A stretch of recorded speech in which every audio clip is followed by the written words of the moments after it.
மதிமுகம் நேயர்களுக்கு வணக்கம். இது அரசியல் திண்ணை. இன்றைய நேர்காணலில் சிறப்பு விருந்தினராக நம்மோட டெல்லி உச்சநீதிமன்ற வழக்கறிஞர் காஸ்ட்ரோ அவர்கள் இணைந்திருக்கிறார். பேசலாம். தர்கா கிட்ட இருக்கக்கூடிய அங்க போய் நாங்க தீபம் ஏத்துவோம், அந்த தீபமே ஏத்த முடியாது. அது இந்த RSS பாஜக சங்கிகள் இந்து முன்னணி இந்த பார்ப்பன கும்பல் 3% கும்பல் இதை பயன்படுத்தி ஒரு கலவரம் பண்ண பாக்குறாங்க. தர்கா வெடிக்கணும், மதுரையை இன்னொரு அயோத்தியா மாத்தணும்.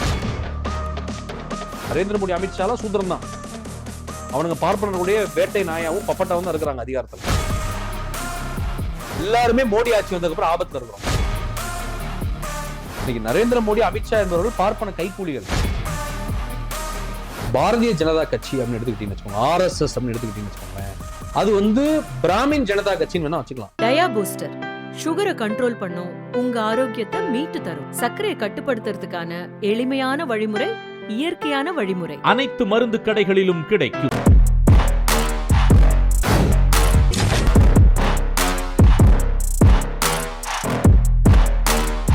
வணக்கம் சார். வணக்கம்.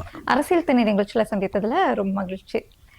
தேர்தல் அப்படின்னு வந்துட்டாலே பிரதமராக இருக்கட்டும், பாஜக தலைவர்கள் எல்லாருமே நம்ம தமிழகத்துக்கு வருகை தரது ஒன்றும் புதுசு கிடையாது. ஆனா இந்த தடவை வருகை தரும்போது கூட்டத்துக்கு கூட போகாம அதுக்கு முன்னாடியே திருப்பரங்குன்றத்துக்கு போகிறதாக இருக்கட்டும், அங்க வேலை எடுத்து சாஸ்திராங்கமா படுத்து வணங்குறதாக இருக்கட்டும், அவர் பேசின அந்த பேச்சு முழுவதிலையுமே திருப்பரங்குன்றத்துக்கு அதிகமான முக்கியத்துவம் கொடுக்கறதையும் நம்மளால பார்க்க முடியுது. எப்படி பாக்குறீங்க?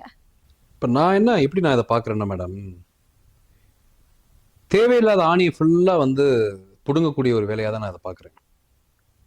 ஏன்னா நான் எப்படி சொல்றேன்னா, உலகத்திலே இப்படிதான் இதை நம்ம பேசணும். அதை எடுத்தோடனே இதை பேசினாதான் அவங்க இந்த மக்களுக்கு, இந்த பாமரனுக்கும் இந்த ஏழைகளுக்கு, இந்த மக்களுக்கு அது புரியும். உலகத்திலே காட்டு மிராண்டியாக கேவலமான, இழிவான, தாழ்ந்த, மிக கேவலமான, கீழ்த்தரமான வாழ்க்கை வாழ்றவன் யாருன்னு கேட்டீங்கன்னா அது தமிழனும் இந்தியன் மட்டும்தான். வேற எவனுமே கிடையாது உலகத்துல. எந்த நாட்டுல வேணா நீ எடுத்துக்கோங்க.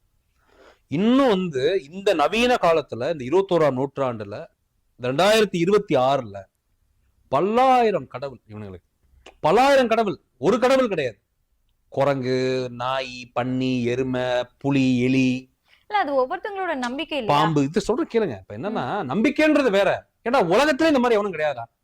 நான் என்ன சொல்றேன், 6ஆம் நூற்றாண்டு 7ஆம் நூற்றாண்டுகள் அந்த மாதிரி காலங்கள்ல ரோம்லயும் கிரீஸ்லயும் இதெல்லாம் இருந்தது. நீங்க மோசஸே அதுக்கு எதிராக ஃபைட் பண்ணிருப்பாரு. அந்த மக்களை ஈஜிப்ட்ல இருந்து கூப்பிட்டு வரும்போது, அந்த 10 கமெண்ட்மெண்ட்ஸ் கொண்டு வரும்போது அவர் உடச்சு போட்டுருவாரு. இவனுங்க அதே மாதிரி குடிச்சிட்டு பெண்களோட ஈடுபட்டுட்டு என்ன பண்ணுவானுங்க, இவனுங்க அந்த 1000 கடவுள்ல மாடை, எலி எல்லாம் கொண்டு இருப்பானுங்க, காட்டு மிராண்டிகள் மாதிரி. இந்த சம்பவம் நான் வரலாற்று பூர்வமா பைபிள்ல இருந்து உங்களுக்கு கோட் பண்றேன். இப்ப நான் என்ன சொல்றேன்னா மேடம், இந்த நவீன கால 21ஆம் நூற்றாண்டுல சைனாவும், ரஷ்யாவும், அமெரிக்காவும், உலக நாடுகள், ஐரோப்பிய நாடுகள்லாம் எப்படி நம்ம நோய் இல்லாம வாழலாம், எப்படி வேக்சினேஷன் கண்டுபிடிக்கலாம், எப்படி உடலுக்கு நோய் வராம பாத்துக்கலாம், எப்படி நீண்ட ஆயுள் வாழலாம், எப்படி நம்ம இந்த சேட்டலைட் போகலாம், வீனஸ் போகலாம், நெப்டியூன் போகலாம், மார்ஸ் போகலாம், சூரியனுக்கு போகலாம், இந்த கிரகத்துக்கு எப்படி போகலாம், இங்க எப்படி ஸ்பேஸ் ஸ்டேஷன் கிரியேட் பண்ணலாம், எப்படி இந்த AI, robotics, cloud computing, artificial intelligence, உலகமே நவீனமயமாயிட்டு இருக்கு. ஸ்மார்ட் சிட்டிஸா இருக்கட்டும், நல்ல ஒரு இன்ஃப்ராஸ்ட்ரக்சர்ஸ், மக்களுக்கு நல்ல எஜுகேஷன், ஒரு கல்வி, வேலை வாய்ப்பு, பொருளாதாரம், சுகாதாரம், உள்கட்டமைப்பு, உலகமே அந்த மாதிரி போயிட்டு இருக்கு. இந்த காட்டு மிராண்டிகள் இருக்கானுங்களா, இந்தியா தமிழ்நாடு இருக்க காட்டு மிராண்டிகள் பல லட்சம் கடவுளும், பல கோடி கடவுள் வச்சிருக்கிறான், பல கோடி ஜாதிகள் வச்சிருக்கிறான். இப்ப எல்லாருமே ஒண்ணு கிடையாது இந்த நாட்டுல. பிராமணன், வைசியன், சத்திரியன், சூத்திரன் அப்படின்ற 4 வர்ணமா பிரிச்சிருக்கானுங்க. இந்த பாப்பானுங்க 3% கும்பல் பிரிச்சு வச்சிருக்கானுங்க. இந்த ஆரிய கும்பல் பிரிச்சு வச்சிருக்குது. அதை இவன் நம்புறான், ஒத்துக்கிறான். டேய், எல்லா மனுஷனுக்கும் ரத்தம் வருது, எல்லாருக்கும் பாத்தீங்கன்னா உணர்ச்சிகள் இருக்குது, சாப்பிடுறோம், கலவி செய்யறோம், அதுக்கடுத்து கழிவு வெளியேற்றம் ஆகுது. எல்லா மனிதனுமே ஒரே மாதிரிதான் இருக்கிறோம், இயற்கையின் படைப்பு. ஆனா இவனுங்க பல கோடி ஜாதி வச்சிருக்கான், பல கோடி மதங்கள் வச்சிருக்கான், பல கோடி மூட நம்பிக்கைகள் வச்சிருக்கான், ஏற்றத்தாழ்வுகள் வச்சிருக்கான், பிற்போக்கு சிந்தனைகள் வச்சிருக்கான். இன்னும் பாத்தீங்கன்னா அவ்வளவு ஜாதிகள் மேடம், அவ்வளவு ஏற்றத்தாழ்வுகள், பொருளாதார ஏற்றத்தாழ்வு, வர்க்க ஏற்றத்தாழ்வு. இவனுக்கு எவனுமே ஒண்ணு கிடையாது, தமிழ் எவனும் ஒண்ணு கிடையாது, இந்தியன் எவனும் ஒண்ணு கிடையாது. இவ்வளவு கேவலமான வாழ்க்கையை வாழ்றான். பெண்களுக்குள்ளே பல வேற்றுமைகள், கருப்பா இருக்கா, வெள்ளையா இருக்கா, குட்டையா இருக்கா, உயரமா இருக்கா. ஆம்பளைக்குள்ள குட்டையா இருக்கான், உயரமா இருக்கான், கருப்பா இருக்கான். இவன் இந்த ஜாதி, இவன் இந்த மதம், இவன் இவ்வளவு ஏழை, இவன் பணக்காரன், இவன் பிராமணன் அல்லாதவன், இவன் சூத்திரன், இவன் மகன். இந்த நவீன காலத்துல மனுஸ்மிருதி, வர்ணாசிரமம், வர்ண கட்டமைப்பு, ஜாதி கட்டமைப்புன்னு உன்னை புடிச்சுக்கிட்டு தொங்குறவன் உலகத்திலே இவன் தான். இந்த காட்டு மிராண்டி பசங்க தான். இவனுங்களுக்கு ஆண்ட பரம்பரைன்னு பார்த்தா பிச்சை எடுத்துட்டு இருப்பான். ரிசர்வேஷன் கொடுங்கன்னு பிச்சை எடுப்பான், ஏன்னா இடஒதுக்கீடு கொடுங்கன்னு பிச்சை எடுப்பான். ஆண்ட பரம்பரைன்னு சொல்லுவான், ரோட்ல பிச்சை எடுத்துட்டு இருப்பான், பண்ணி வச்சுட்டு இருப்பான். ஆண்ட பரம்பரைன்னு சொல்லுவான், பிச்சை எடுப்பான். இன்னொருத்தனை பார்த்தா தாழ்ந்த சாதின்வான். இவனே பிச்சை எடுத்து தான் இருக்கிறான், ஆனா இன்னொருத்தனை தாழ்ந்த சாதின்றது. அப்ப யோசிச்சு பாருங்க, இது ஒரு காட்டு மிராண்டியான சமூகம். இப்ப எதுக்கு நான் அதை சொல்ல வரேன்னா, இந்த நாட்டுல எவ்வளவோ பிரச்சனை இருக்கு.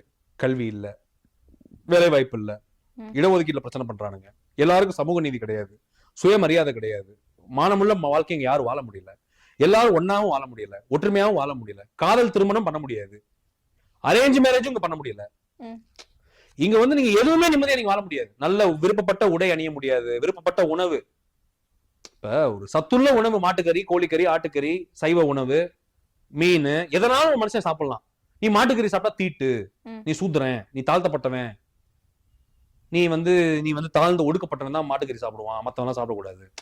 யோசிச்சு பாருங்க, உலகமே வந்து நீங்க ஒன்றும் இல்ல, நீங்க வந்து ஒரு வெளிநாட்டுக்காரன் மேல்நாட்டுக்காரன் நீங்க பாருங்க, அவன் உடல் அமைப்பு எப்படி இருக்குது, அவனுடைய அந்த உடை, அவன் அணியிற உடைகள், ஸ்டைல், அப்படி கிளாஸ் போடுறது, அந்த ஆண்களும் பெண்களும் வெளிநாட்டுல எப்படி இருக்கிறான், அவன் எப்படி சாப்பிடறான், மாட்டுக்கறி சாப்பிடறான், கோழி, ஆடு எல்லாம் சாப்பிடறான், ஆள் நல்லா இருக்கான், ஸ்ட்ராங்கா இருக்கான், பல ஆண்டுகள் வாழ்றான். இவன் சாப்பாட்டுலயும் தீட்டு, இவனுங்களுக்கு உணவு தீட்டு, உடை தீட்டு, உணவு தீட்டு. சொல்றது புரியுதா உங்களுக்கு? மனிதன்லயும் தீட்டு, உயர்ந்த சாதி, தாழ்ந்த சாதி, சூத்திரன் அப்படின்றது. அப்ப அந்த மனுஸ்மிருதியில எழுதி வச்சிருக்கான், என்ன எழுதி வச்சிருக்கான், பாப்பானுங்க என்ன எழுதி வச்சிருக்கானுங்க, சாணக்கிய நீதி எல்லாமே தான் மனுஸ்மிருதி, அர்த்த சாஸ்திரம், இவனுக்கு சொல்ற எல்லா சாஸ்திரங்களும், ரிக், யஜுர், சாம, அதர்வன, பகவத்கீதை எல்லாத்துலயுமே 4 வர்ண கட்டமைப்பு இருக்கு. பிராமண, வைசிய, சத்திரிய, சூத்திரன். பிராமணர் அல்லாதவர்கள் அனைவருமே சூத்திரன் தான், அவனுக்கு புரிஞ்சுக்க மாட்டானுங்க. ஓபிசி, எஸ்சி, எஸ்டி எல்லாருமே பார்ப்பனர்களை பொறுத்தவரை சூத்திரன் தான், அது இவனுக்கு புரிஞ்சுக்க மாட்டானுங்க. அப்ப இன்னும் இந்த ஜாதியை கட்டி பிடிச்சு தொங்கிட்டு இருக்கானு. இந்த நவீன காலத்திலையும் தன ஆண்ட பரம்பரடா, இவன் வந்து சூத்திரன்டா, இவன் வைசியன்டா, இவன் சத்திரியன்டான்னு கிடக்கிறான். இவன் தான் கிடக்கிறான் நாட்டு உலகத்திலே. அப்படி யோசிச்சு பாருங்க, நான் எதுக்கு இதை சொல்ல வரேன்னா, இப்ப இந்த நாட்டுல வந்து வேலை வாய்ப்பு இல்ல, கல்வி இல்ல, இடஒதுக்கீடு இல்ல, சுகாதாரம் இல்ல, நல்ல வாழ்க்கை சூழல் இல்ல, இந்த மக்கள் பிற்போக்கா இருக்கான், இன்னும் கற்காலத்தை நோக்கி போயிட்டு இருக்கான். இப்படிப்பட்ட ஒரு நாட்டுல எதை நீ வந்து பிரச்சனையா பேசணும், எதை நீ பிரச்சனையா பேசணும்? இந்த மக்கள் எல்லாருக்குமே கல்வி, எல்லாருக்குமே வேலை, எல்லாருக்குமே பொருளாதாரம், எல்லாருக்குமே நல்ல வாழ்க்கை, எல்லாருக்குமே நல்ல வீடு, எல்லாருக்குமே நல்ல உடைகள், நல்ல உணவு, நல்ல ஒரு வாழ்க்கைன்றதான் நம்ம பேசணும். அதை விட்டுட்டு இவனுங்க பாருங்க, இந்த நவீன காலத்துல தீபம் ஏத்தணும் மலையில அப்படின்றாங்க. அதுவும் இவனுங்க மதத்தை கூட நம்ம ஏத்துக்குவோம், ஏதோ பண்ணி தொலைஞ்சிட்டு போட்டோம். மதம் என்பது தனி சொத்து, ஒழுக்கம் என்பது பொது சொத்து. நீ கிறிஸ்டினாரு, முஸ்லீமாரு, இந்துவாரு, யாராவது இருந்துட்டு போ, அதை நீ பிரைவேட்டா உனக்குள்ள வச்சுக்கோ, அதை நீ பப்ளிக்கா கொண்டு வந்து பிரச்சனை பண்ணாத. அரசியலுக்குள்ள மதத்தை கொண்டு வராத, அரசியலுக்குள்ள ஜாதியை கொண்டு வராதான் நம்ம சொல்றோம். அரசியலுக்குள்ள வளர்ச்சியை மட்டும் கொண்டு வா, டெவலப்மெண்ட் மட்டும் கொண்டு வாதான் நம்ம சொல்றோம். அப்ப இவங்க என்ன பண்றானுங்கன்னா, அது பிரிட்டிஷ் நிறுவன ஒரு கல் தூணு, சர்வே ஸ்டோன். அது உச்சி பிள்ளையார் கோயில்ல தான் எப்பவுமே திருப்பரங்குன்றத்துல வந்து என்ன பண்றாங்க, தீபம் ஏத்துவாங்க. அது எப்படின்னா கோயிலுக்கு மேல இருக்குது, திருப்பரங்குன்றம் முருகன் கோயிலுக்கு மேல. அங்கதான் ஆகம விதிப்படி நீங்க நாயக்கர் காலமா இருக்கட்டும், கிருஷ்ணதேவராயரோட காலமா இருக்கட்டும், பாண்டியர்கள் காலமா இருக்கட்டும், எல்லா மன்னர்கள் காலத்திலுமே அந்த உச்சி பிள்ளையார் கோயில தான் தீபம் ஏத்துறாங்க. அங்கதான் அந்த தீப மண்டபம் இருக்குது, தீப தூண் இருக்குது. இவனுக்கு வந்து பிரிட்டிஷ் ஆங்கிலேயர்கள் வச்சிருக்கக்கூடிய சர்வே கல் இருக்கு பாருங்க, அது வந்து அந்த தர்கா கிட்ட இருக்குது. தர்கா கிட்ட இருக்கக்கூடிய அங்க போய் நாங்க தீபம் ஏத்துவோம். அந்த தீபமே ஏத்த முடியாது. அது இந்த RSS, பாஜக, சங்கிகள், இந்து முன்னணி, இந்த பார்ப்பன கும்பல், 3% கும்பல் இதை பயன்படுத்தி ஒரு கலவரம் பண்ண பாக்குறான் மதுரையில. அதற்கு வந்து இவன் எல்லாரையும் பயன்படுத்துறான், நீதித்துறை, அரசு நிர்வாகம், காவல்துறை, RDO, ஒட்டுமொத்த கவர்மெண்ட் மிஷினரியுமே பயன்படுத்துறான். யாரு? RSS, பாஜக, சங்கிகள், சங் பரிவார் கும்பல், பார்ப்பன கும்பல், 3% கும்பலோட சதிதான் இந்த விஷயம். அப்ப என்ன பண்றாங்கன்னா, அது எதுக்குன்னா அந்த தர்காவை இடிக்கணும், மதுரையை இன்னொரு அயோத்தியா மாத்தணும். அயோத்தியால என்ன பண்ணாங்க, 92 டிசம்பர் 6ஆம் தேதி போய் பாபர் மசூதி இடிச்சு கலவரம் பண்ணி தான் அந்த இடத்த கைப்பற்றினாங்க. அங்கேயும் இதேதான் சொன்னாங்க, ராமர் இங்கதான் பிறந்தார். அதுக்கு என்ன ப்ரூஃப் இருக்குன்னா ப்ரூஃப் கிடையாது. நம்பிக்கை அடிப்படையில பார்த்து விட்டுட்டு போங்க, பாபர் மசூதியை ரீலோகேட் பண்ணிக்கோங்கன்றான். இப்ப அதேதான் இங்கேயும் சொல்றானுங்க, பெரும்பான்மை இந்துக்கள் நம்பிக்கை அடிப்படையில தர்கா விட்டுட்டு போயிருங்க முஸ்லீம்லாம். அப்ப நான் என்ன சொல்றேன்னா, இவனுக்கு என்னன்னா, பசுமாடு, பாகிஸ்தான், முஸ்லீம், ஜெய் ஸ்ரீராம, கலவரம், வன்முறை, இந்த 5-6 வார்த்தையை அழிச்சிட்டீங்கன்னா பாஜக, RSS அரசியலே கிடையாது. அப்புறம் மாட்டு மூத்திரம், இதை வச்சு அவங்க அரசியல் பண்ணுவாங்க. இந்த 6-7 பாயிண்ட் தான். இதை மட்டும் நீங்க உலகத்தை ஒழிச்சிட்டீங்கன்னு வச்சுக்கோங்க, பாஜக, RSS காரனுக்கு அரசியலே கிடையாது, 3% பார்ப்பன கும்பலுக்கு அரசியலே கிடையாது. இப்ப இவனுக்கு என்னன்னா, RSS, BJP, இந்த சங் பரிவார் கும்பல், நரேந்திர மோடி, அமித்ஷாலாம் சூத்திரம் தான். அவனுங்க பார்ப்பனர்களுடைய வேட்டை நாயாவும் பப்பட்டாவும் தான் இருக்கிறாங்க அதிகாரத்துல. அதை நீங்க தயவுசெய்து புரிஞ்சுக்கணும் அந்த பாயிண்ட. இப்ப இந்த பார்ப்பன கும்பல், 3% கும்பலுக்கு என்னன்னா, இந்த பார்ப்பனிய மேலாதிக்கத்தை கொண்டு வந்து நிப்பாட்டணும். பழைய மாதிரி இந்த பிராமண, வைசிய, சத்திரிய, சூத்திர அப்படின்றத கொண்டு வந்து நிப்பாட்டி திரும்ப மக்களை ஃபுல்லா ஜாதியாவும் மதமாவும் பிளவுபடுத்தி ஜாதி வெறி மத வெறி மூட நம்பிக்கைகள் பிற்போக்கு சிந்தனைகளை ஊர்த்தி இந்த மக்களை வந்து நாசகாடாக்கி இவர்களை அடிமைகளாக்கி திரும்ப பழைய மாதிரி அந்த வர்ணாசிரம அடிப்படையில படிக்க விடக்கூடாது, பொருளாதாரம் கொடுக்கக்கூடாது, வேலை கொடுக்கக்கூடாது, கல்வி கொடுக்கக்கூடாது, வீடு கொடுக்கக்கூடாது, எந்த விதமான வசதி இல்லாம இந்த மக்களை திரும்ப அடிமைகளாக்கி அவன் குலத்தொழில பண்ணி திரும்ப பார்ப்பனர்களுக்கு எல்லாருமே அடிமையா இருக்குன்றது அந்த 3% கும்பல் பார்ப்பனர்கள் விரும்புறாங்க. இப்ப நீங்க சொன்ன லிஸ்ட் பண்ணீங்க இல்லையா, படிப்பு கொடுக்க கூடாது, வேலை வாய்ப்பு கொடுக்க கூடாது, பொருளாதார ரீதியா வளர்ச்சி அடையக்கூடாது, இது எல்லாமே வளர்ச்சி அடைஞ்சிருக்கும் அப்படின்னு மோடி பேசியிருக்காரு. அதற்கு காரணம் வந்து புரட்சியாளர் பாபா சாஹேப் டாக்டர் B.R. அம்பேத்கர் இந்தியாவுடைய அரசியல் அமைப்பு சட்டம். இல்ல 2014க்கு அப்புறமா பிரதமர் மோடி ஆட்சிக்கு வந்ததுக்கு அப்புறமா இந்த வளர்ச்சி எல்லாமே நடந்தது. அப்படிலாம் கிடையாது. நரேந்திர மோடி ஆட்சிக்கு வந்ததுக்கு அப்புறம் இன்னைக்கு வந்து இஸ்லாமியர்கள், கிறிஸ்தவர்கள், ஹிந்து, பிற்படுத்தப்பட்ட ஹிந்துக்கள், ஒடுக்கப்பட்ட தாழ்த்தப்பட்ட ஹிந்துக்கள், ஓபிசி, SC ST, அதுக்கடுத்து வந்து பழங்குடியின மக்கள், அதுக்கப்புறம் வந்து பாத்தீங்கன்னா வந்து எப்படி சொல்ற ஏழை எளிய நலிந்த ஒடுக்கப்பட்ட தாழ்த்தப்பட்ட பிற்படுத்தப்பட்ட நலிந்த விளிம்பு நிலை சாமானிய மக்கள், அன்றாடங்காய்ச்சிகள், விளிம்பு நிலை மக்கள், அதுக்கப்புறம் வந்து பாத்தீங்கன்னா வெளிநாட்டுல இருந்து இந்தியாவில் வாழக்கூடிய மக்கள், மாட்டுக்கறி சாப்பிடுற மக்கள், அதுக்கடுத்து வந்து அசைவம் சாப்பிடக்கூடிய மக்கள், அதுக்கப்புறம் வந்து ஜனநாயக சக்திகள், அம்பேத்கரை பெரியாரிய மார்க்சிய ஒரு ஜனநாயக சமூக செயற்பாட்டாளர்கள் இருந்து மனித உரிமை செயற்பாட்டாளர்கள் இருந்து எல்லாருமே மோடி ஆட்சி வந்ததுக்கு அப்புறம் ஆபத்துல இருக்கிறோம். மோடி ஆட்சி வந்ததுக்கு அப்புறம் GDP போச்சு, பொருளாதாரம் போச்சு, வேலைவாய்ப்பு போச்சு, கல்வி போச்சு, இடஒதுக்கீடு போச்சு. இன்று அவங்களுக்கு வந்து பிரச்சனை என்னன்னா பாபா சாஹேப் டாக்டர் B.R. அம்பேத்கரும் இந்தியாவுடைய அரசியல் அமைப்பு சட்டம் தான். அவன் அல்டிமேட்டா கான்ஸ்டிடியூஷன் ஆஃப் இந்தியா தான் அவங்களுக்கு த்ரெட். ஏன்னா அதை ஓப்பனா தூக்கி போட முடியாது, ஓப்பனா அம்பேத்கர் எதிர்த்து அரசியல் பண்ண முடியாது. ஏன்னா SC ST பெரும்பான்மை ஒரு வாக்கு சதவீதம், ஒரு ஓட் பேங்க். நீங்க அம்பேத்கர் ஓப்பனா அட்டாக் பண்ணிட்டீங்கன்னா அந்த ஓட்டு வந்து அது பாஜக RSS வந்து டைரக்டா போகாது. ஆனா அவங்களால டேரிங்கா அம்பேத்கர் டச் பண்ண முடியாது, கான்ஸ்டிடியூஷன் ஆஃப் இந்தியா டச் பண்ண முடியாது, அரசியல் சட்டத்தை டச் பண்ண முடியாது. அப்ப என்ன பண்றாங்க, கொஞ்சம் கொஞ்சமா அதை சிதைப்பதற்கான வழிகளை பண்றாங்க. இப்ப இந்த பார்ப்பனியத்துடைய அந்த கட்டமைப்பு இருக்குல்ல, வர்ணாசிரமம், ஜாதி, மூட நம்பிக்கை, மதம், கடவுள், இந்த மாதிரியான கட்டமைப்பு இருக்குல்ல, இந்த கட்டமைப்பு ஃபுல்லா சிதைப்பதுதான் அரசியல் அமைப்பு சட்டம். அது மதம் சார்ந்தது கிடையாது. அப்ப அந்த அரசியல் சட்டத்தை சிதைச்சாதான் ஹிந்து ராஷ்டிரா, ஹிந்து நேஷன், அகண்ட பாரதம், இந்தியாவை ஹிந்து நாடா அறிவிக்க முடியும். இந்து நாடுன்றது என்னது, ஹிந்து தேசியம்ன்றது என்னது, இந்துத்துவான்றது என்னது? எனக்கு ஹிந்து பிரச்சனை கிடையாது, ஹிந்துத்துவா தான் பிரச்சனை. ஹிந்து பிரச்சனை கிடையாது, இந்து மத வெறி தான் எனக்கு பிரச்சனை. ஹிந்து எனக்கு பிரச்சனை கிடையாது, இந்து ஜாதி தான் எனக்கு பிரச்சனை. ஹிந்துல இருக்கக்கூடிய ஏற்றத்தாழ்வு தான் எனக்கு பிரச்சனை. ஏன் நம்ம இந்து மதத்தை எதுக்குறோம் அப்படின்றத நீங்க இதுல இருந்து புரிஞ்சுக்கணும். அப்ப என்னன்னா அவங்களுக்கு என்னன்னா ஹிந்து ராஷ்டிரான்றதே பிராமின் ராஷ்டிரா, அது வந்து பிராமின் நேஷன் அப்படி கொண்டு போய் பாக்குறானுங்க. இப்ப இந்த நம்ம இஸ்ரேல் இருக்கக்கூடிய ஜியோனிசம் இருக்குல்ல குரூப், அந்த இஸ்ரேல் ஜூஸ் குரூப், அதுவும் பிராமினிசம், பிராமின்ஸ் எல்லாமே ஒண்ணுதான். இங்க இந்த ரெண்டு கும்பலுமே அந்த வேலையை தான் பார்க்கும். அது அவர் மேலாதிக்கத்தை அந்த நாட்டுல கொண்டு வந்து வைக்கிது இஸ்ரேல்ல. அது மாதிரி இது வந்து பார்ப்பன கும்பல் வந்து பிராமின் கும்பல். முதல் இந்த நாட்டுக்கே உரிமை கொண்டாடக்கூடிய உரிமை என்பது தமிழர்களுக்கு தான் இருக்குது, திராவிடர்களுக்கு தான் இருக்குதுன்னு சொல்லி அம்பேத்கரே அவரோட ஆய்வுல சொல்லியிருக்காரு, அவரோட புத்தகங்களும் சொல்லியிருக்காரு, எழுதியிருக்காரு. தமிழர்கள் தான் இந்தியா முழுக்க பரவி வாழ்ந்தாங்க, இந்தியா உரிமை கொண்டாடக்கூடிய அதிகாரம் தமிழர்கள் தான் இருக்கு. பார்ப்பனர்கள், ஆரியர்கள் இந்தியா மண்ணை சேர்ந்தவர்கள் கிடையாது, அவர்கள் வந்தேரிகள், ஹைபர் போன் கலவாய் வழி வந்தவர்கள். அவங்க வரும்போது ஆடு மாடு அவங்க இருந்துச்சு. என்னன்னா இந்த நாட்டில் இருக்கக்கூடிய மன்னர்கள் அனைவருமே அவங்களுக்கு அடிமையா போயிட்டாங்க.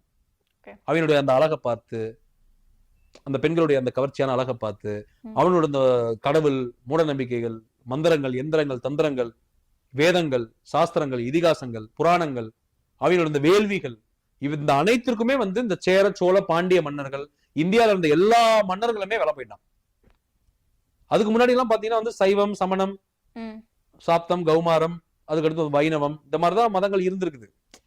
அப்புறம் வந்து பௌத்தம் வந்தது, இந்த பார்ப்பனை எதிர்த்து பௌத்தம் புரட்சி பண்ணி புத்தர் வந்தாரு, அவரையும் இவங்க வந்து விட்டு வைக்கல இவனுங்க.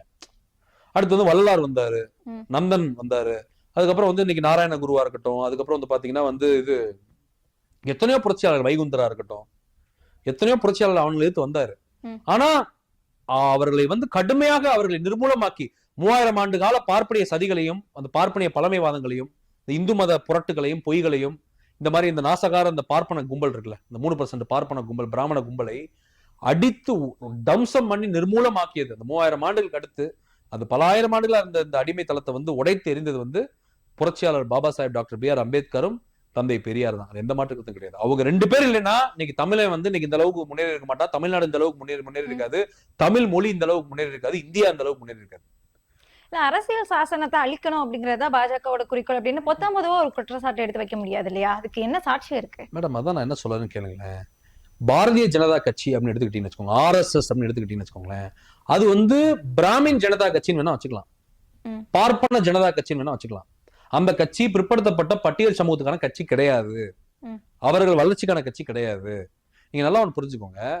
ஆர்எஸ்எஸ் உடைய மெம்பரா இருக்கிறாரு யாரு, நத்துராம் கோட்சே, காந்தியை சுட்டு படுகொலை செஞ்சவர். அந்த வரலாறு நான் சொல்றேன். அப்ப அந்த நத்துராம் கோட்சே வந்து பூனேல வந்து அந்த ஸ்வஸ்திக் பிளாக வந்து ஏத்துறாங்க.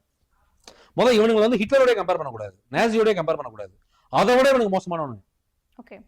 சொல்ல புரியுதா உங்களுக்கு? ஹிட்லர் வந்து தன் நாட்டுக்காக உண்மையா இருந்தார் ஜெர்மனிக்கு, இவங்க தன் நாட்டுக்கு உண்மையா இருக்க மாட்டாங்க, யாருக்கும் உண்மையா இருக்க மாட்டாங்க. இன்னைக்கு நரேந்திர மோடி, அமித்ஷா என்பவர்கள் பார்ப்பன கைக்கூலிகள். அவர்கள் வந்து அதிகாரத்துக்கு வந்து சஸ்டைனபிளா இருக்க முடியாது, விட மாட்டாங்க பார்ப்பன கும்பல். ஆர்எஸ்எஸ் பாஜகவும் பாத்தீங்கன்னா வந்து ஒரு தாய் கழகம், ஒரு குழந்தை அப்பா அம்மா மாதிரி தான்.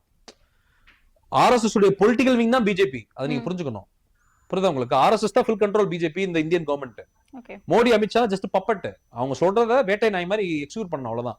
யாரு? பிராமணர்கள் சொல்றது. சிம்பவன் பிராமின் அப்படின்னு ஒரு குரூப் இருக்குது ஆர்எஸ்எஸ்ல. அந்த சிம்பவன் பிராமின் தான் வந்து ஆர்எஸ்எஸ் ஓட தலைமை பதவிக்கு வருவார். வேற பிராமின் வர முடியாது, நல்லா புரிஞ்சுக்கோங்க. பிராமின்ல ஏற்றத்தாழ்வு இருக்கு, பல வெரைட்டிஸ் ஆஃப் பிராமின் இருக்கு. ஐயரோட சேர மாட்டான், ஐயரோட சேர மாட்டான், கருப்பு பிராமின் இருக்குது, தவச பிராமின் இருக்குது, சவுண்டி பாப்பான்னு ஒரு குரூப் இருக்குது, நிறைய பார்ப்பனர்கள் பல வெரைட்டி இருக்குது. பாண்டே, பானர்ஜி, முகர்ஜி, சௌத்ரி, சாட்டர்ஜி, அதுதான் அவங்க இந்தியா முழுக்க பல வெரைட்டி இருக்காங்க. இவன் அவங்க கூட சேர மாட்டான், அவன் கூட சேர மாட்டான். தெலுங்கு பிராமின், தமிழ் பிராமின், அவங்களுக்குள்ள இன்இக்வாலிட்டி இருக்குது. அது எல்லாத்தையும் ஒழிக்கதான் தந்த Baba Saheb doctor B R Ambedkar. யாருக்குமே இன்இக்வாலிட்டி கிடையாது, எல்லா மனுஷனும் சமம் தானே. அம்பேத்கரும் பெரியாரும் போராடினாங்க, அதை இவனுக்கு ஏத்துக்க மாட்டானுங்க. இப்ப நான் என்ன சொல்ல வரேன்னா, ஆர்எஸ்எஸ் வந்து 1925 அந்த ஆர்எஸ்எஸ் தொடங்கி ஒரு கொஞ்சம் ஆண்டுகள்ல பூனேல வந்து நத்துராம் கோட்சே ஒரு கொடி ஏத்துறான்.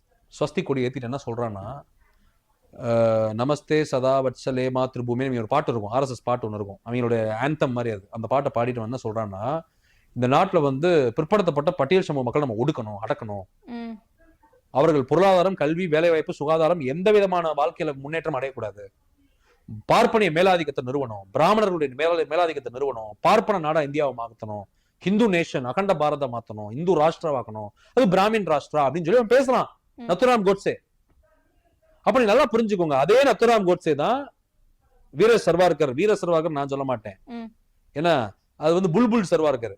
அவர் வந்து புல்புல் பறவையில பறந்து வந்தாரா, ஏதோ நம்புற மாதிரி இருக்கா மேடம். அந்தமான் நிக்கோபார் சிறையில இருந்து புல்புல் பறவையில சின்ன பறவை அது, அதுல அவ்வளவு பெரிய மனுஷன் உடம்பு உட்காந்து பறந்து இந்தியா கொண்டு போவாராம். எல்லாமே போய் இந்த பார்ப்பனர்கள் பண்ணிக்கூடிய இந்த தசாவதாரத்துல இருந்து அவனுங்க பண்ணிருக்கக்கூடிய இந்த விஷ்ணுவோட அவதாரங்கள், மோகினி அவதாரம், அச்சாவதாரம், கூர்மா அவதாரம், நரசிம்ம அவதாரம், வராக அவதாரம், எல்லாமே போய், எல்லாமே போய். இவனுங்களை அழிக்க வந்த ஒரு அவதாரம் தந்தை பெரியார்ன்றதான் உண்மை. ராமரே போய், ராமசாமி தான் உண்மை என்னை பொறுத்தவரை, ஈவே ராமசாமின்றது. அப்ப இவனுக்கு எல்லாமே போய் புரட்டு. விஷ்ணு அவதாரங்கள், சிவ அவதாரம், 64 திருவிளையாடல், அப்புறம் வந்து நாயன்மார்கள், ஆழ்வார்கள், எல்லாமே போய் புரட்டு, எல்லாம் கட்டுக்கதை. இவனுக்கு எல்லாம் இந்த மக்களை ஏமாத்திட்டாங்க. இந்த மாதிரி பொய் புரட்டுகளை புனைஞ்சு கதைகளை எழுதி, பெரிய புராணம், சிசா புராணம், கந்த புராணம், அந்த புராணம், இந்த புராணம், இந்த மக்களை நாசமாக்கிட்டானுங்க இவனுக்கு அந்த கதைகளை சொல்லி. அதுவும் வந்து யோசிச்சு பாருங்க மேடம், நான் என்ன சொல்றேன், நான் இப்ப வந்துடுறேன் ஆர்எஸ்எஸ்க்கு வர்றேன். அப்ப என்ன பண்றான்னா வந்து இதுல ஆர்எஸ்எஸ் வரலாறுல சிம்பிளா சொல்லிடுறேன். அது வந்து பார்ப்பனர்களை ஆட்சி அதிகாரத்துக்கு கொண்டு வரணும், பிராமணர்களை ஆட்சி அதிகாரத்துக்கு கொண்டு வரணும், பற்படுத்தப்பட்ட பட்டியல் சமூகத்தை அடக்கணும், ஒடுக்கணும். இதுதான் அவனுங்களோட எய்ம். இப்ப திருப்பூர் நான் சொல்லிட்டேன் உங்களுக்கு அதோட என்ன பிரச்சனைன்றது நான் சொல்லிட்டேன். அப்ப என்னன்னா வந்து இஸ்லாம் எப்படின்னா மேடம், மத வெறுப்பு அரசியலை பரப்புவது, மக்களை வந்து துண்டாடுவது ஜாதியாக, மதமாக, அதை வந்து அதுல குளிர்க அஞ்சு ஆட்சி அதிகாரத்தை கைப்பற்றுவது, இதான் அவங்களுடைய அஜெண்டாவா இருக்கும். அப்ப ஆர்எஸ்எஸ் வரலாறு எடுத்துக்கிட்டீங்கன்னா இப்படிதான் அந்த ஆர்எஸ்எஸ் தொடங்கப்படுது.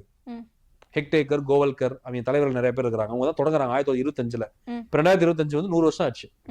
அப்போ வந்து பாத்தீங்கன்னா இவன் என்ன பண்றான், நத்துராம் கோட்சேக்கு வந்து கன்னை கொடுத்து போய் ஷூட் பண்ண சொன்னதே வந்து பாத்தீங்கன்னா சர்வார்கர் தான். காந்தியை ஷூட் பண்றாங்க, பிர்லா ஹவுஸ் டெல்லியில வச்சு க்ளோஸ் பண்றான். 1948 ஜனவரி 30 கோட்சே ஷூட் பண்ணி கொலை பண்றான். கோட்சே வந்து மறந்துடாதீங்க, ஒரு பார்ப்பனர், ஒரு ஆர்எஸ்எஸ் சேர்ந்தவன், ஒரு ஹிந்து. இந்தியாவோட முதல் ஹிந்து டெரரிஸ்டே கோட்சே தான். அப்ப நீங்க அப்படியே வாங்க, காமராஜரை இவங்க கொலை பண்ண முயற்சி பண்ணாங்க. பசுவதை தடுப்பு சட்டம் அந்த டிஸ்கஷன் அப்ப 1960 66 காமராஜரை கொலை பண்ண முயற்சி பண்ணானுங்க காங்கிரஸ் ஹவுஸ்ல. எம்ஜிஆர கவர்மெண்ட் மாளிகையில டெல்லியில வச்சு இவனுங்க அட்டாக் பண்ண முயற்சி பண்ணாங்க. எம்ஜிஆரே வந்து ஆர்எஸ்எஸ்க்கு எதிராக தான் அந்த இன்டர்வியூல ஆர்எஸ்எஸ் தடை பண்ணணும் அப்படின்னு சொல்லி பேசினாரு. காமராஜரும் வந்து ஆர்எஸ்எஸ் தடை பண்ணணும்னு பேசியிருக்காரு. அப்படி நீங்க வரலாறு எடுத்து பாருங்க, இவனுங்க எல்லாரையுமே இவனுக்கு வந்து பாத்தீங்கன்னா வந்து இப்படி அட்டெம்ப்ட் மர்டர் பண்ணிருப்பாங்க. Attempt murder I'm telling. அப்ப இப்படி நீங்க வரலாறு எடுத்தீங்கன்னா வந்து இவனுங்க வந்து என்னன்னா வந்து நேதாஜிக்கும் சுபாஷ் சந்திர போஸ்க்கு எதிராகவே இவங்க நிறைய செயல்பட்டு ஐஎன்ஏக்கு எதிராக. ஆனா எல்லா தலைவர்களுமே இப்ப தன் தலைவன் கொண்டாடிக்குவானுங்க. அம்பேத்கரோட வந்து முக்கியமா சொல்ல மறந்துட்டேன். அம்பேத்கருடைய இது வந்து என்ன சொல்றதுன்னா வந்து அம்பேத்கருடைய ரிபப்ளிக் பார்ட்டி ஆஃப் இந்தியால இருந்த ஒரு எம்பி வந்து பெங்களூர் நடந்த ஒரு கான்ஃபரன்ஸ் சொன்ன ஒரு உண்மை கருத்து, எனக்கு தெரிஞ்சு வந்த ஒரு உண்மை கருத்து, அம்பேத்கருடைய வீட்டுல வேலை பார்க்கக்கூடிய ஒரு வேலைக்காரனுக்கு இவங்க என்ன பண்ணிருக்கானுங்கன்னா, கோட்சேவோட தம்பி கோபால் கோட்சே வந்து பணம் வாங்கியிருக்கிறாரு, கடன் கேட்கிறாரு தன்னுடைய குடும்பத்தை சேர்ந்த ஒருத்தர்கிட்ட. எதுக்குன்னு கேட்டா, அந்த ஒரு 500 ரூபா கொடுங்க, இந்த பணத்தை கொண்டு போய் அம்பேத்கர் வீட்டுல வேலை பார்க்கக்கூடிய ஒரு வேலைக்காரருக்கு நான் கொடுக்க போறேன், அம்பேத்கருக்கு தன்னுடைய உணவுல வந்து விஷம் வச்சிடணும். அம்பேத்கரை கொலை பண்ண முயற்சி பண்ணாங்க விஷம் வச்சு. நல்லா பாருங்க, அம்பேத்கர் வந்து 1956 நவம்பர் மாதம் வந்து பௌத்தத்தை தழுவுறாரு. டிசம்பர் மாதம் இந்தியா முழுக்க போய் பிரச்சாரம் பண்ண போறாரு பௌத்தத்தை. சடனா வந்து டிசம்பர் 6 இறந்து போறாரு மர்மமான முறையில. வீட்டுல படுத்தாராம், தூங்கினாராம், காலைல செத்து போயிட்டாராம். புத்தன் தம்மான்ற புத்தகம் எழுதி முடிச்ச உடனே. அப்ப அம்பேத்கர் மரணத்துல மர்மம் இருக்கு. இது பெரியார் சந்தேகத்தை எழுப்பினார். அப்ப நீங்க நல்லா பாருங்க, இந்த RSS பிஜேபியோட அரசியல் என்பது மதவெறி, சாதிவெறி, மதவாதம், வெறுப்பு அரசியல், மக்களை பிளவுபடுத்துவது, வன்முறையை தூண்டுவது, மூட நம்பிக்கையை பரப்புவது, பொய் செய்திகளை பரப்புவது, ஃபேக் நியூஸை பரப்புறது, மக்களை வந்து மத ரீதியாக, சாதி ரீதியாக பிளவுபடுத்துவது, வர்க்க ரீதியாக பிளவுபடுத்துவது, ஏழை பணக்காரன் பிளவுபடுத்துறது, பார்ப்பனிய மேலாதிக்கத்தை, இந்த பிற்படுத்தப்பட்ட பட்டியல் சமூகத்தை இந்த கடவுளால, மூட நம்பிக்கையால, இந்து மதத்தால, ஜாதியால எல்லாத்துலயும் ஏமாத்திட்டு பார்ப்பனர்களை கொண்டு வந்து அதிகாரத்தை உட்கார வைப்பது, பிராமின் டாமினேஷன், பிராமின் சூப்பர்மசி, பார்ப்பனிய மேலாதிக்கத்தை கொண்டு வந்து நிறுவுவது, திரும்ப வர்ணாசிரமத்தை ஃபாலோ பண்றது. அதுக்கு இவங்க பயன்படுத்துற அந்த ஆயுதங்கள் தான் அந்த இந்து மதம், மூட நம்பிக்கை, ஜாதி, மதம், ஏற்றத்தாழ்வுகள், வர்க்கம், பொருளாதாரம், கார்பரேட்டுகளை கையில் எடுத்துக்கிறது, அதானி அம்பானி கையில் எடுத்து அவன்கிட்ட இருந்து பொருள் செலவு பண்ண பணத்தை வாங்கிக்கிறது. அப்புறம் பனியா, சேட்டு, மார்வாடி, குஜராத்தி இந்த மாதிரி கும்பல் பணம் யார்கிட்ட பொருளாதாரம் அதிகமா இருக்கும் அவங்க ஃபுல்லா யூஸ் பண்ணிக்கிறது. அரசியல் அதிகாரத்தை கைப்பற்றி அவங்க தேவையான சட்டங்களை பாஸ் பண்ணி அவங்களை சப்போர்ட் பண்ணி அவங்க இருந்து ஃபண்டை டொனேஷனா வாங்கி பார்ப்பன ஆதிக்கத்தை மேல நிறுத்துவதற்கு கொண்டு வருது. நீங்க நல்லா பாருங்க, நீங்க IAS, IPS, IFS, UPSC இருக்கட்டும், இந்திய குடிமைப் பணிகள், உச்சநீதிமன்றம், உயர்நீதிமன்றம், நம்ம பிரதமர் மோடி இருக்கக்கூடிய அந்த நாடாளுமன்றம், பிரதமருடைய அலுவலகம், நாடாளுமன்ற அலுவலகம், இந்தியாவில் இருக்கக்கூடிய 97% அதிகாரத்தை 3% பார்ப்பன கும்பல், பிராமண கும்பல் தான் தன் கையில வச்சிருக்கு. அவங்க ஜனத்தொகையில 3%, ஆனா 97% அதிகாரம் அவங்க கையில தான் இருக்கு. அப்ப இங்க எங்க சமநீதி இருக்கு, எங்க சமூக நீதி இருக்கு, எங்க சம உரிமை இருக்கு, எங்க வந்து எல்லாருக்குமே அங்கீகாரம் இருக்கு சொல்லுங்க நீங்க. 97% வந்து OBC, SC, ST, ஆனா அவங்க கிட்ட 3% கூட அதிகாரம் கிடையாது. நான் சொல்றது புரியும் நினைக்கிறேன். 97% OBC, SC, ST, அவங்க கிட்ட 3% கூட அதிகாரம் கிடையாது. ஆனா வந்து 3% இருக்கக்கூடிய பிராமணர்கள்ட்ட 97% அதிகாரம் இந்த நாட்டுல குவிக்கப்பட்டிருக்கு. அதற்கு காரணமே இந்த இந்து மதமும் ஜாதி மேல இருக்கக்கூடிய நம்பிக்கையும். இந்த OBC, SC ஜாதியை நம்புறான். பிற்படுத்தப்பட்ட சமூகம், பட்டியல் சமூகம் இருக்குல்ல, அவங்களுக்கு வந்து பிரச்சனையே இந்த பார்ப்பனிய கருத்திலும், பார்ப்பனியமும், இந்த ஜாதியும் மதமும் தான், இந்த இந்து மதமும் தான், இந்த ஏற்றத்தாழ்வுகளும் தான், அந்த மூட நம்பிக்கை தான். இப்ப நான் சொல்ற கான்செப்ட் புரிஞ்சுக்கணும் நினைக்கிறேன். அப்ப நீங்க இப்படியே பாத்தீங்கன்னா இந்த RSS பிஜேபியோட ஃபங்க்ஷனிங் இப்படிதான் இருக்கும். சோஷியல் இன்ஜினியரிங் பண்ணுவான், சாகா நடத்துவான், OBC, SC, ST கூப்பிடுவான், மதவெறி, ஜாதி வெறியை பரப்புவான், முஸ்லீம் கிறிஸ்டின்ஸையும் கூப்பிடுவான். நம்ம இந்துக்களுக்கு எதிரி பாய் தாண்டா, முஸ்லீம் தாண்டா, கிறிஸ்டின் தாண்டா நமக்கு எதிரி, பாதிரியார் தாண்டா நமக்கு எதிரி, பிரதர் சிஸ்டர் தானே நமக்கு எதிரி. அப்படிதான் இப்போ இந்த திருப்பரங்குன்றம் விஷயத்தையே கையில ஆமா அப்படிதான் அவங்க பண்ணுவாங்க. என்னன்னா அவரோட ஆமா மேடம், பூர்ணச்சந்திரனை வந்து அந்த பையன் பாவம் சூசைட் பண்ணிட்டாரு, அதே மிஸ்யூஸ் பண்ணிருப்பானுங்க. பண்ணிதான் அந்த குடும்பத்தெல்லாம் போய் ஆறுதல் சொல்றதாக இருக்கட்டும், அவர் வந்து தீபத்தூண், அதாவது அந்த சர்வே தூண்ல தான் விளக்கேத்தணும்னு சொல்லி இறந்ததாக அந்த ஒரு நியாயப்படுத்துறதாக. மேடம் இவங்க என்ன பண்ணுவாங்கன்னா, எல்லாருமே வந்து என்னன்னா வந்து இந்துக்களை ஃபுல்லா OBC, SC ஃபுல்லா ஒன்று திரட்டி பாய்ங்க தான் நமக்கு எதிரி, முஸ்லீம் தான் நமக்கு எதிரி, கிறிஸ்டின் தான் நமக்கு எதிரி, பாரு அவன் ஜனத்தொகை கூட்டிட்டு இருக்கு, நாளை இந்தியா இந்து நாடா மாத்தணும், நம்ம ஒரு வேலை பார்த்துட்டு இருக்கோம், நான் மாதிரி கிறிஸ்டின் நாடாக்கிடுவான், முஸ்லீம் நாடாக்கிடுவான் அப்படின்னு சொல்லி அவன் வெறுப்பு பிரச்சாரம் பண்ணி இவங்களை தூண்டி விட்டுறது. ஆனா கலவரம், வன்முறை, பஞ்சாயத்து பிரச்சனை எல்லாமே வந்து OBC, SC, ST இந்துக்கள் தான் பண்ணுவான். ஜாதி இந்துக்களும் இந்த பிற்படுத்தப்பட்ட பட்டியல் சமூக இந்து தான் பண்ணுவான். ஒரு பிராமணர் அந்த மாதிரி ஒரு கலவரம் பண்ணி, பிரச்சனை பண்ணி, ஒரு பஞ்சாயத்து பண்ணி ஜெயிலுக்கு போய் பார்த்திருக்கீங்களா? FIR வாங்கி பார்த்திருக்கீங்களா? வாங்க மாட்டாங்க. ரொம்ப விவரமா இருப்பாங்க. அவங்க வந்து எல்லாத்தையும் எக்ஸிக்யூட் பண்ணி எல்லாத்தையும் வந்து இவங்க தூண்டி விட்டு அவங்க போய் உட்காந்துருவாங்க. ஆமா மேடம், இதான் உண்மை. அவங்க என்னைக்காவது காவடி தூக்கி, முளப்பாரி தூக்கி ஆடி பார்த்திருக்கீங்களா? கூழ் ஊத்தி பார்த்திருக்கீங்களா? அங்க பிரச்சனை பண்ணி பார்த்திருக்கீங்களா? வேல் குத்தி பார்த்திருக்கீங்களா? அளவு குத்தி பார்த்திருக்கீங்களா? இல்ல வேற ஏதாவது மூட நம்பிக்கைகள், சாமி வந்து ஆடி பார்த்திருக்கீங்களா ஒரு பிராமணரை? எல்லாமே இந்த OBC, SC, ST பிற்படுத்தப்பட்ட ஒடுக்கப்பட்ட சூத்திரம் தான் பண்ணுவான், இந்து சூத்திரம் தான் பண்ணுவான். நீங்க பிற்படுத்தப்பட்ட பட்டியல் சமூகம் இந்துக்கள் எல்லாருமே பிராமணர்களை பொறுத்தவரை சூத்திரம் தான். எவன ஆண்ட பரம்பரை கிடையாது, மன்னர் பரம்பரை, வகையரா, சத்திரிய கித்திரி எல்லாம் கிடையாது. அது இவனுக்கு புரிய மாட்டேன்றதுதான் இப்ப பிரச்சனை. உன்னுடைய இடஒதுக்கீடு, வேலை வாய்ப்பு, கல்வி, உன்னுடைய எல்லா வாய்ப்புகளும், எல்லா வேலை, எல்லா அதிகாரத்தையும் பார்ப்பனர்கள் கைப்பற்றிட்டான். நீ இன்னும் தெரியாம உட்கார்ந்துருக்க. மதம், ஜாதி, கோயில், பூஜை, புனஸ்காரம், சிலை திறக்கணும், அங்க பிரச்சனை பண்ணணும், மூட நம்பிக்கை, வேல் குத்தணும், அளவு குத்தணும், முளப்பாரி தூக்கணும், சபரிமலைக்கு போகணும், பழனிக்கு போகணும், மாலை போடணும், இப்படி சுத்திட்டு இருக்கான் இவன். இவன்ட்ட பொருளாதாரம் கிடையாது, கல்வியும் கிடையாது, வேலை வாய்ப்பும் கிடையாது, அதிகாரமும் கிடையாது. ஆனா இது எதையுமே வந்து பண்ணாம இவனுங்க எல்லாத்தையும் என்ஜாய் பண்ணிட்டு இருக்கானுங்க. யாரு? பார்ப்பன கும்பல். இல்ல இப்போ நீங்க சொல்ற அரசியல் வந்து தமிழகத்துல எடுபடாது அப்படின்னே நம்ம எடுத்துக்கலாம். ஆனா இப்போ வந்து மதுரையை குறிப்பா குறிவைக்கிறதுக்கான மேடம், காரணம் தமிழகத்தை என்ன? எடுபடலாம் சொல்லாதீங்க. ம். நீங்க நல்லா ஒண்ணு புரிஞ்சுக்கோங்க. தமிழர்கள் வந்து நீங்க சென்னை சிட்டியில் நம்ம இருக்கிறோம். சென்னையில எல்லா சாதிக்காரனும் இருக்கிறான். பொருளாதாரத்துல உயர்ந்திருக்கிறோம். ம். வேலைக்கு போறோம், படிக்கிறோம், சம்பாதிக்கிறோம், வருமானம் பார்க்க முடியுது. ஒரு நல்ல new life style, malls, theatre, city infrastructure development, hospitals, நல்ல ஒரு மெட்ரோ ஸ்டேஷன்ஸ், அப்புறம் வந்து ட்ரெயின்ஸ், எலக்ட்ரிக் ட்ரெயின். சென்னை ஒரு டெவலப்டு ஒரு காஸ்மோபாலிட்டன் ஒரு மெட்ரோபாலிட்டன் சிட்டி. புரியுதா உங்களுக்கு? நீங்க அங்க இருக்கனால நமக்கு இந்த இது தெரியல. Okay. நீங்க சென்னையை மட்டும் தாண்டுங்க. தமிழ்நாட்டுல நீங்க ஒண்ணும் இல்ல. நீங்க வந்து அரக்கோணத்தை தாண்டுங்க. நார்த் சென்னையில, தென் சென்னையில நீங்க ஒண்ணும் இல்ல. நம்ம இது குடுவாஞ்சேரி தாண்டுங்க. மூட நம்பிக்கை, ஜாதி, பிற்போக்கு சிந்தனைகள், ஏற்றத்தாழ்வுகள், வர்க்க ஏற்றத்தாழ்வுகள், ஏழை பணக்காரன், அந்த ஜாதி, இந்த பிரச்சனை, அந்த பிரச்சனை, 1000 பிரச்சனை இருக்கு மேடம் தமிழ்நாட்டுல. தமிழ்நாடு நீங்க சாரம் நினைக்காதீங்க. பெரியார் மண்ணு இன்னும் மோசமா தான் இருக்கு. இந்த நவீன காலத்திலயும் தமிழ் எப்படி இருக்கான்னு தெரியுமா உங்களுக்கு? ஓப்பனாவே நான் சொல்றேன். வருமானம் இல்ல பல பேருக்கு, பொருளாதாரம் இல்ல, வேலை இல்ல, கல்வி இல்ல, வாய்ப்பு இல்ல, இடஒதுக்கீடு எதுவுமே இல்ல அப்படினாலும் பாஜகவோட அந்த வாக்குறுதிகளை ஏற்காம தானே இருக்காங்க. மேடம், ஏற்காம இருக்கிறவங்க எவ்வளவு நாள் இருப்பாங்க இதே மாதிரி? எவ்வளவு நாள் இதே மாதிரி இருப்பாங்க? இப்பயே பாருங்க, தென் மாவட்டத்துல ஜாதி கலவரங்கள் மூழுது, தூண்டப்படுது, ஜாதி வெறி ஊட்டப்படுது, மதவெறி ஊட்டப்படுது. ஆமா, ஜாதி சங்கங்கள் நடக்குது. யோசிச்சு பாருங்க மேடம். தமிழை வந்து எப்படி இருக்கிறான்னா, இன்னும் வந்து பல்லாயிரம் மதங்களையும் ஜாதிகளையும் மூட நம்பிக்கைகளையும் ஏற்றத்தாழ்வுகளும் பிற்போக்கு சிந்தனையும் தான் ஏத்துட்டு வாழ்ந்துட்டு இருக்கிறான்.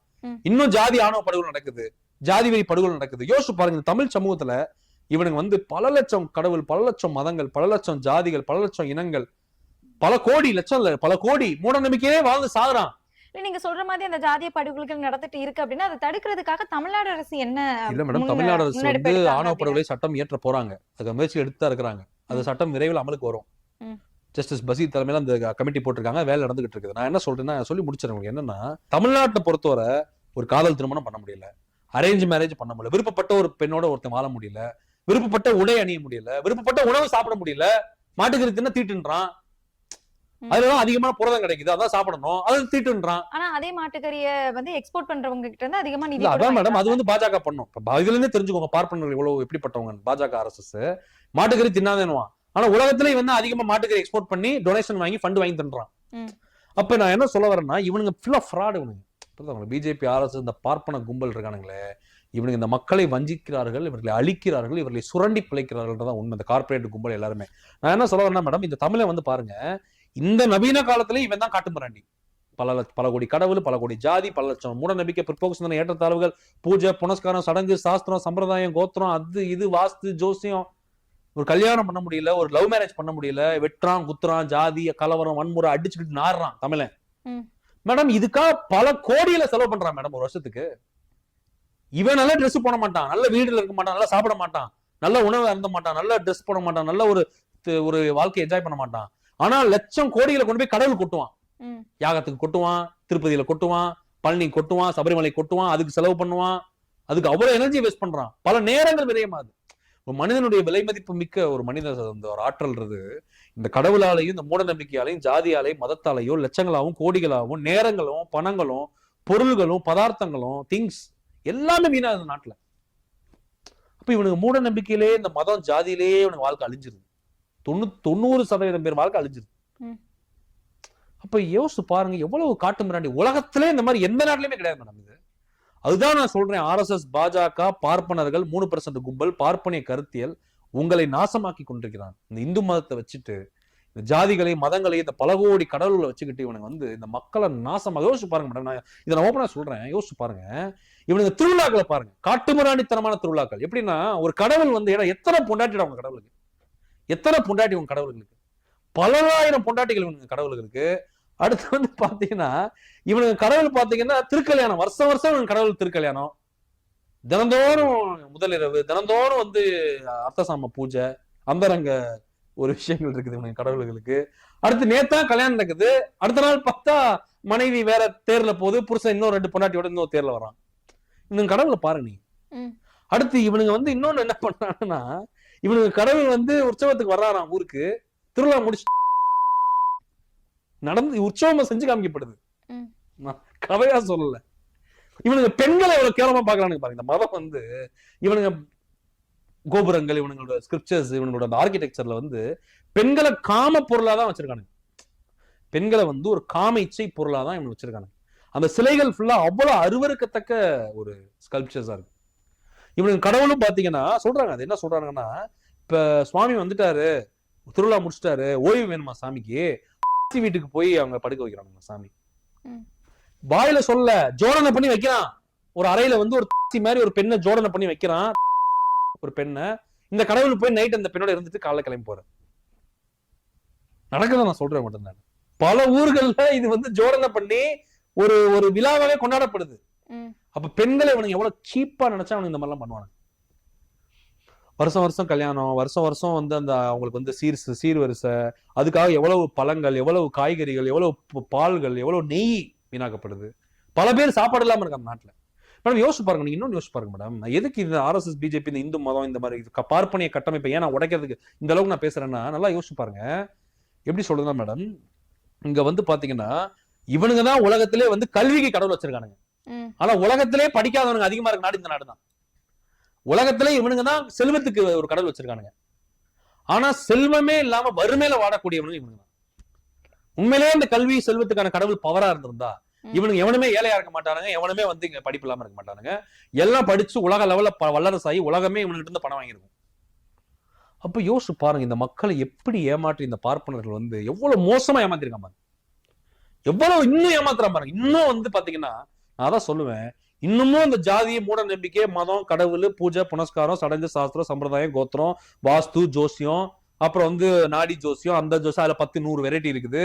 இவனுங்க வாழ்க்கை இதுலயே முடிஞ்சிடும். இவனுங்க எதுலையுமே முன்னேற மாட்டானுங்க. உலகத்துல இவனுக்கு முன்னேற வாய்ப்பே கிடையாது. உலக வல்லரசா அவனுக்கு ஆக முடியாது, உலக பொருளாதார வல்லரசு ஆக முடியாது, உலக சக்தி வாய்ந்த நாடா இவனுக்கு மாற முடியாது. யோசிச்சு பாருங்க, ரஃபேலுக்கு போய் எலுமிச்சம்பழம் வைக்கிறான் மேடம். பிரான்ஸ்ல இருந்து ரஃபேல் வாங்குறான், ஒரு 20 விமானம் வாங்கினானுங்க இந்த இந்தியன் கவர்மெண்ட். அதுல போய் மிளகாவை கட்டி சூடத்தை கட்டி எலுமிச்சம்பழம் வைக்கிறான் ரஃபேல்கிட்ட. ஏன்னா பிரான்ஸ்ல இந்த மாதிரி வச்சானடா, பிரான்ஸ்ல இந்த மாதிரி வச்சானடா, அவன் எலுமிச்சம்பழம் வச்சானடா ரஃபேலுக்கு. யோசிச்சு பாருங்க மேடம், நீங்க ரஃபேலுக்கு போய் சந்தனம் பூசினானுங்க மேடம், இவனுங்க குங்குமம் பூசினானுங்க ரஃபேலுக்கு, சூடு தனியும். அதான் மேடம் நான் என்ன சொல்றேன்னா, இவனுங்க அதான் சொல்றேன் மேடம், இவனுக்கு முன்னேற மாட்டானுங்க மேடம், இவனுக்கு முன்னேற வாய்ப்பே கிடையாது. இவனுங்க ஜாதி, மதம், மூட நம்பிக்கை, பிற்போக்கு சிந்தனை, ஏற்றத்தாழ்வுகள், பெண்களை வந்து ஒரு நீ யோசிச்சு பாருங்க, அதிகமான பெண்களுக்கு எதிரான ரேப்பு, ஒரு காம கல்வி, செக்ஸ் எஜுகேஷனே இவங்களுக்கு கிடையாது. வெளிநாட்டுல பாத்தீங்கன்னா எப்படி பாக்குறான், பெண்ணை வந்து அவ ஆடை அணிஞ்சாலும் சரி, ஆடை அணியாட்டினாலும் அவன் கேஷுவலா தான் பார்ப்பான். அவருடைய உடல் அங்கங்கள், அடையாளங்களை வந்து அவன் கேஷுவலா பார்த்துட்டு போயிட்டே இருப்பான். அவன் அதை வந்து ஒரு காம இதாவோ இல்ல வந்து வேற மாதிரி ஒரு செக்ஸ் உணர்வோடையோ இல்ல வந்து வெறியாவும் பார்க்க மாட்டான். அவன் வந்து அதை நார்மலைஸ் பண்ணிட்டானுங்க. உலக நாடு நாட்டிலயுமே நீங்க எடுத்துக்கோங்க, America, Europe, Australia, China, Russia, எல்லா நாட்டிலையும் எடுத்துக்கோங்க. ஒண்ணுல நீங்க இங்க எடுத்துக்கோங்க, துபாயில் எடுத்துக்கோங்க. இவனுங்க வந்து பெண்களை அதிகமாக காமத்துக்கு வேட்டையாடக்கூடிய ரேப்பு,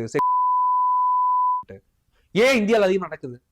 ஏன்னா பெண்களை ஒரு அறியாத பொருள் மாதிரி இப்படி முடக்கி இவனுங்க லாக் பண்ணி வச்சு இந்த பசங்களுக்கு வந்து வெறியேற்றிடுறாங்க. இதுதான் நடக்குது இந்த நாட்டுல, இதான் உண்மை. அதான் அது காரணம் இவனுங்க மதம், இவனுங்க மூட நம்பிக்கை, இவனுங்க ஜாதி, இவனுங்க எல்லாம் ஒன்னும் வச்சிருக்கானுங்க. அந்தந்த வயல திருமணம் நடக்கிறது இல்ல, அந்தந்த வயல லவ் பண்ண முடியாது, அந்தந்த வயல கல்யாணம் பண்ண முடியாது. அப்ப இளைஞன் நாசமா போறான், அழிஞ்சு போறான். Drug, alcohol, illegal contact, drug, cigarette, கஞ்சா, போதைன்னு எல்லாம் நாசமா போறான் இந்த நாட்டு. ஏன்? இந்த நாட்டோட கட்டமைப்பே அப்படி இருக்கு. இந்த மதமும் ஜாதியும் மூட நம்பிக்கை கடை. யோசிச்சு பாருங்க, 2 பேர் லவ் பண்றான், இவங்க என்ன பண்றாங்க, வீட்டுல கூட்டு போய் வா ஜோசியம் பார்ப்போம், வா ஜாதகம் பார்ப்போம், வாஸ்து பார்ப்போம். இந்த ஜோசியக்காரன் வந்து லவ் பண்ணாங்க சேர்த்து வைங்கம்மான்னு சொன்னா சேர்த்து வைக்கிறோம், இல்ல நீங்க 2 பேர் பிரிஞ்சிடணும். டே, லவ்வுக்கும் ஜோசியத்துக்கு என்னடா சம்பந்தம் இருக்கு மேடம்? பல குடும்ப நாசமா போறத நான் பாத்திருக்கேன் மேடம். காதல் என்பது ஒரு ஆணும் பெண்ணும் சேர்ந்து பண்றது, அதுக்கு ஜாதியும் கிடையாது, மதமும் கிடையாது, அதுல இனமும் கிடையாது, கடவுளும் கிடையாது, ஜாதி மதம் மூட நம்பிக்கை எதுவும் கிடையாது. வீட்டுல என்ன பண்றான், லவ் பண்ணாலும் பிரச்சனை இல்லை, வாங்க ஜோசியக்காரனை பார்ப்போம், ஜோசியக்காரன் உங்க 2 பேரும் சேர்த்து வைக்கலாம்னு சொன்னா சேர்த்து வைக்கிறோம். ஜோசியக்காரன் ஜாதகம் சரியில்லை, கட்டம் சரியில்லைன்னு சொல்லிட்டான்னா அவன் வந்து ஃப்ராடு தரம் பண்ணி சம்பாதிக்கிறான், உங்க 2 பேரும் பிரிச்சு விட்டுறோன்றான். பாருங்க, காதல் உனக்கு மதிக்கல, ஜோசியத்தை தான் உனக்கு மதிக்கிறாங்க. அப்ப இந்த மதத்தாலையும் இந்த ஜாதியாலையும் மூட நம்பிக்கையாலையும் ஜோசியத்தாலையும் இந்த நாட்டுல இருக்கக்கூடிய இந்த இந்து மதத்தால, இந்த வர்ண கட்டமைப்பு, இந்த பார்ப்பனிய கருத்தியல், பார்ப்பனிய கட்டமைப்பால பல இளைஞர்கள், பல மாணவர்கள், பல பெண்கள், பல மக்களுடைய வாழ்க்கையை வந்து இந்த நாட்டுல நாசமாயிருச்சு. பல பேர் இந்த இந்து மதத்தாலையும் ஜாதியாலையும் மூட நம்பிக்கையாலையும் இந்த ஏற்றத்தாழ்வுகள், வர்க்க ஏற்றத்தாழ்வுகளால, இந்த இந்து மதத்தால பல இளைஞர்கள், மாணவர்கள், பெண்கள், பல மக்கள் இறந்து போயிட்டான், செத்து போயிட்டான் ஆல்ரெடி. இதான் உண்மை.